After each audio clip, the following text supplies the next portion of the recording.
This is Eva, co-host of Invisible Not Broken's Roundtable segment of our podcast, along with Monica Michelle.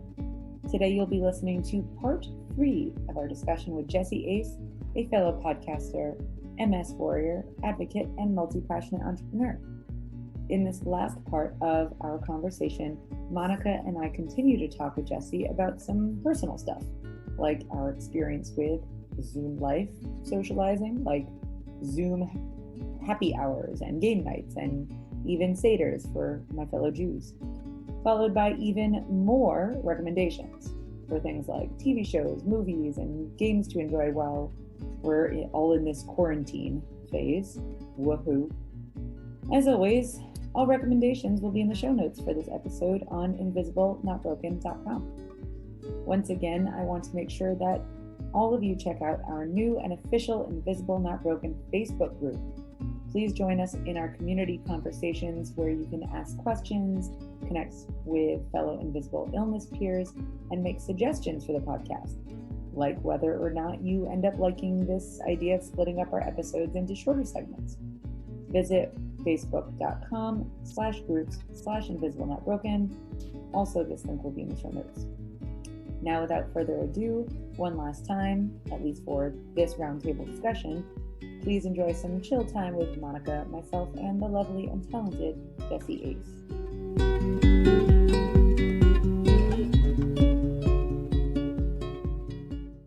I'm actually more social now than I was before COVID, because now all of my friends are home and I'm like, I'm so bored. Talk to me. I'm like, I haven't talked to you in like 3 months. This is awesome. Sure, let's all get together. And like, we've been having Zoom wine parties where like there's I'm having one tonight. It's happening. Didn't you? Nice. You had Passover. Didn't you have Passover? Me? Yeah. I had 3 Zoom Seders. In fact, Zev and I, my husband and I, we went to his family's Zoom Seder and my family's Zoom Seder. That was actually very difficult to do. But like at the same time, we were at the different ends of the table and we're like waving to each other's families. But yeah, it's people are actually being more social now. I can't speak for everyone, but a number of my friends have said that they are more social now than they were before, which is nuts. Yeah. I'm talking to my best friends more these days. We're Zooming every other night, watching movies together. I love that. That's really so cool. Great. We've been having virtual family games nights. Oh, that sounds awesome. I've never had that before, so I don't really know why that's a thing, but like... Thank you for the idea. I'm stealing it. That's awesome. Yes, please do it. It's awesome. So in the Apple App Store, you've got something called Jackbox Games. Yeah. I'm writing this down. It's so much fun. Seriously. I was wondering what you would have in the UK versus here, because we have a few apps that have been really fun to use. Like one is Marco Polo. Cool. Actually, Marco Polo, yeah. And it's a cross between FaceTiming and text, because you record a video and you can watch the video live, but it's really just like a text video. So you could watch it later or you could watch it live. And yeah, my sister lives in the UK and I actually can't remember if she was able to download it. But anyway, we'll put that in the show notes just in case. I find it to be very fun. And then there is an app called House Party, which I think... I've heard about this. I think it might be similar to Jack in the Box. My dad texted me that the other night and he was like, hey, I'm just about to do a house party thing with your granddad. And I was like, what's house party? Do a house party with your granddad. I don't know what that is. All right, favorite games. Does anyone have like favorite games to play via this like new world on Zoom? I mean, I love Cards Against Humanity or any variation of it. Monica, it must be your favorite game. I win every time. I could believe that, to be honest. Do you have a favorite one, Jessie? I don't know. Like, so we have this one. So if you're talking about like actual physical board games, me and my husband are obsessed with this game called Ligretto. I don't know if you've ever heard of it. It's a Dutch game, or it might be German. I'm not quite sure. It's brilliant. It's basically like Dutch Snap or something. Snap, like the card game? Kind of, yeah. I used to But get up it's for hours. really competitive. Me and my husband are really competitive anyway. So there's a lot of like slapping on the table and like cards going. Okay, this sounds dangerous for me. Great. Mana can't do this. I mean, I Especially can't, if you got my the one. hand will end up over here. My arm will end up on the other side of the table. It will, Oh, that must be I did- super. I did this with my husband the other night. We didn't want to just watch TV, so my one of my bridesmaids gave me this Mad Libs, but it's called Adult Mad Libs, the world's greatest wedding game. And even though we've been married for like 2 years, we decided to pop it out the other night, and that was a good. Mad Libs are always a fun time. yeah, Do especially love the that. adult versions are really fun. And this was written, but I bet you anything there's online Mad Libs or an app or something like that. No, there's an app. My favorite, because if you're all listening to and you are snarky and a nerd, there's a game called Gloom, which is my family's favorite game ever, and it's a storytelling card game. So there's like, yeah, you basically get a family, and it's very Edward Gorey. Like, it looks like it was designed by Edward Gorey, and you get like this very dark, twisted, like sort of Edwardian family, and you get cards on like what happens to them. And you basically try to give your characters the worst life possible. And whoever has like the worst stuff happen to them wins. And you try to like put the good things onto your competitors, because whoever has the most happy points loses. And you have to tell a story with each one you put down. So it could be like, the teddy bear went into the woods and died from wasp stings. And it's like, you have to tell the whole story of how this happened. And my whole family, like, even my kids would play, but we're a very twisted family. Please don't call CPS. But it's like our favorite game, and they have like Cthulhu ones, and I think they have a Doctor Who one, and they have a fairy tale one. It's really fun. And Munchkin is the other best one, and that's like, if you are Munchkin. Oh my god, you know it?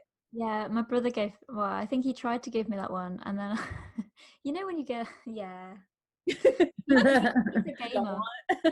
He's a gamer, and I don't know why he does this, but for every birthday and Christmas, he gives me this really random game, and I'm like, I don't really play games. Why do you keep buying me games? And he's like, but you have to play it. You have to play it. Okay, sure. But yeah, I remember him buying me Munchkin. I have no idea where it is. Oh my god, it's like, if you at all played role-playing games, anyway, if you're a gamer and you're a nerd, Munchkin is like the easy way to do role-playing games. So if you want to introduce it to smaller kids and you want to do storytelling, and it's not that, okay, I'm not a good judge on what's off or wrong or inappropriate, but I didn't find it wrong or off or inappropriate to play with my like 10-year-old. So it's kind of a fun storytelling game, and it's totally, you can do packs of like Doctor Who and Cthulhu, and it's fun. So if you want like a fun thing to do with the family that's a little geeky and nerdy and a little dark, I highly recommend Munchkin. That's the one. I will look into it as well. And you could do it on Zoom. You could absolutely do a Zoom one. Kind of good practice for improv too. These storytelling games. Yeah, I love improv. Big fan. Not saying I'm the best at it, but I like it. Yes, and Yes, and. Oh, my brain fogs it and makes that challenging, to be honest. Yep. I hear that one. I don't know. So right before the pandemic hit, like on a mass level, I like the last physical thing I did in my town was an improv show. It was my first improv show. And the reason I decided to take this improv class was because I knew I would suck at it. Interesting. I like that. Yeah, it was like, it was on my list this year of like, gotta try, push comfort zone. Because brain fog was definitely one of the reasons. I was like, I'm not gonna know what's going on. And I can't necessarily control it. Although having an adrenaline rush from performing does seem to help with brain fog a bit for me. Nice. I like that. I kind of found like, so I started learning Japanese at the start of this year. Ooh. And I was really loving it. It was super hard. Like, Japanese is insanely hard. But I actually found that learning a new language actually minimized my brain fog quite a lot. Don't know what science is behind that, but that's pretty cool. So yeah, doing things that push you out of your comfort zone is just amazing. My friend's husband's a brain surgeon, and when I started having huge brain lapses, like could not remember where I was or my kids' names, like really big brain lapses. I was like, what are you doing? So learn another language as an adult.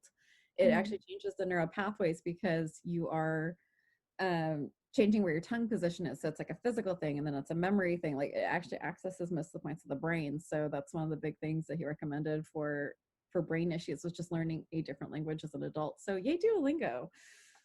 Yes. Wow. Yeah, actually, my smallest is learning Japanese. That's her big COVID project, is learning. Nice. Japanese. Yeah, Actually, what is she doing? I'll write down in the show notes, but it's really cool for kids and grown-ups. It's a program where you can do your own graphic novels and your own animations. And she's doing like this like it was 12 hours. She was on her iPad yesterday, just like making a animation and a graphic novel. all these fun things. Yeah. I have quite a list. Yeah, there's all of us with kids are like, what the hell do we do? And it just turned spring break over here, so it's like, and we don't even have the teachers anymore. Oh my god. Yeah, I'm feeling very lucky. I have self-directed. I have an adult at home. I have an adult child at home and a teenager at home. So I'm feeling very grateful, because my friends with smallers are, yeah, it's a lot. Yeah, I'm grateful not to have kids right now, to be honest. Yeah, me too. I gotta stay. Sorry for everyone who does, and I will have kids, I hope, one day, and I will love them to death. But right now, yeah, I'm very happy with not having them. I'm with you on that. Yeah, but then at the same time, I bet everyone who's having trouble with their kids, like one day you'll look back on this time and go, wow, I got to spend so much time with my kids and now I don't get to see them. Okay. I don't know, maybe that's too much. You don't get to say that. Not right now. I love you, but no one with it. I don't get to say that. Rule for the pandemic, for everyone who's listening, is if you do not have children, you do not get to judge anyone's parenting or speculate on what this is like. Like, I will not speculate on what toddlers or infants are like during this. Just know, like, let's a huge latitude on survival right now. Like, if everyone's alive at the end of the day, everyone won. Congratulations. That's the bar. We win. Woo. Yay. So we are at an hour. I just thought, like, real quick before we signed off, anyone have like a favorite book or TV show that's gotten you through before we go, just to give everyone some recommendations before I have to go and like massively drug myself up? And because I need advice on what to watch after I finish Tiger King, and I don't want to watch that while on all of my drugs. It feels a little too close to home with all the meth addiction. I'm the wrong person to ask about TV shows because I don't actually have a TV.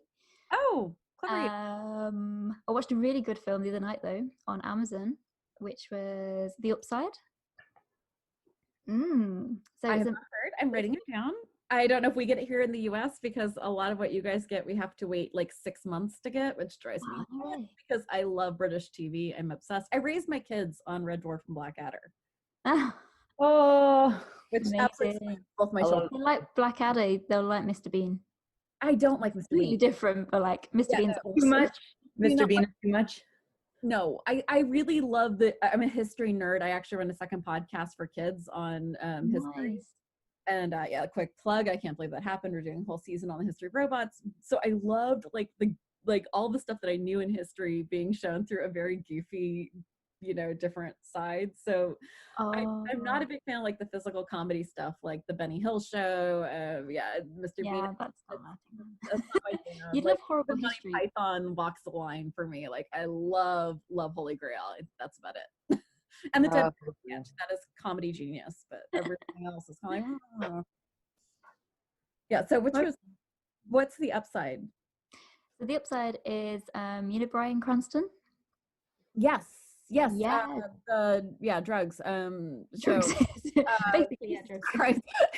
Talking to me, Breaking Bad. Like, set on random on like what words I can remember or not remember. What was that show?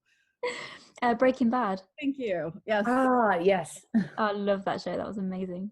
So it's basically him, and his character is like some sort of like billionaire art dealer kind of person. It's a completely different role to anything that he's ever been in, to be honest. And then he goes hang gliding one day, and he I can't remember, he has like some sort of accident, and he basically becomes quadriplegic. So he basically has no feeling of anything from the neck down, just like all of a sudden. And his wife actually passed away, And the story is kind of centered around this guy who accidentally turns up to the job interview to be his carer, basically. Wasn't really supposed to be there. He doesn't even know what the role of a carer does. And it's very, very funny. I'm trying to remember the name of the guy that's the carer, and I cannot remember, and it's a really popular guy, and I can't remember his name. Oh, that's going to really annoy me all day. I can Google. He's a comedian. He's very, very funny. And they basically, like, they're friends and stuff. It's a very kind of touching film. Yeah, I want to see that. Came out in 2017, and I did not know about it. Really? Yeah. Nice. All right. You have anyone that you've been watching, Eva? I've just been catching up on a lot of things that I've been wanting to watch. I do want to watch the show Unorthodox, which is on Netflix. I haven't yet, but I want. I need to be alone. Like, I'm never alone, and I always have someone in my room. And I've been dying to watch it, but it seems like something that I would need to pay therapy for if my smallest watched it with me. So I'm not possibly. She might not understand what's going on. Well, no. Have you talked to my daughter? Oh, right. My child's already a therapist. Like, no, she understands everything. 14 going on 40, something like that. Well, 13. Stop it. 13, yeah. 13 going at least 30. That's a movie right there. That's a good film, actually. That's a good movie. I love that movie. Jennifer Garner is like one of my favorite. Like, I just need to feel warm and fuzzy. The crowd pleaser for sure. Really cute. And like, what was the other one with Colin Firth? Oh Jesus! It was like the one, the girl who goes to England and her father's like a House of Lords, and I mean, Science Before She Went Nuts. That was. Oh, Princess Diaries. No, but I love that one too. Oh, Ella Enchanted's like another favorite of mine. Like, I can watch that a billion times. They're good early 2000s movies. They just you're right back. Movies. What a Girl Wants. Oh, What a Girl Wants. That was it. Yes. That was so cute. Yeah. I watched that the other day, actually. I just watched the Mr. Rogers one, Beautiful Day in the Neighborhood. That was really, that was, yeah, we all watched it. We're like, so with our presidential choices, could we get Mr. Rogers back? we need him now, please. I need Steve Irwin and Bob Ross and Mr. Rogers. Bob Ross was my favorite. All right, everyone, I am falling apart so fast. If you cannot tell while you're listening to this, anything I said that was offensive, please forgive me and blame it on dislocations. Doing my best here. I'm hoping we can get you back on, Jessie. I hope we can make this more of a regular thing. This is super fun. Hopefully I'll be better medicated so I can stay on a less random setting through this. Oh, bless you. Random is how we do. Yeah. I hold out such hope for things that have never happened before. Eternal optimist. So hopefully you'll come back on, and yeah, so be kind, be gentle, and dear God, in this time in the world, be a badass in whatever way that looks like for you. Don't push yourself too hard on that, but whatever you can do to feel like you are doing what you need to do. I'm going to sign off before I stop making any sense at all. Thanks for listening to another episode. If you haven't already, please leave us a review. It means the world to us. Any feedback, all feedback. And as always, links to the show notes will be on invisiblenotbroken.com per the episode, where you can also subscribe to our community updates. If you love listening to our show, and we hope that you do, please show us some love in return by becoming a patron for the cost of 1 coffee a month. If you're unable, no worries. Show some love with an episode share. All support is appreciated. Visit patreon.com/invisiblenotbroken to become a patron with us, and otherwise we'll see you online on our Facebook group, which is facebook.com/group/invisiblenotbroken. As always, be kind, be gentle, and be super freaking badass.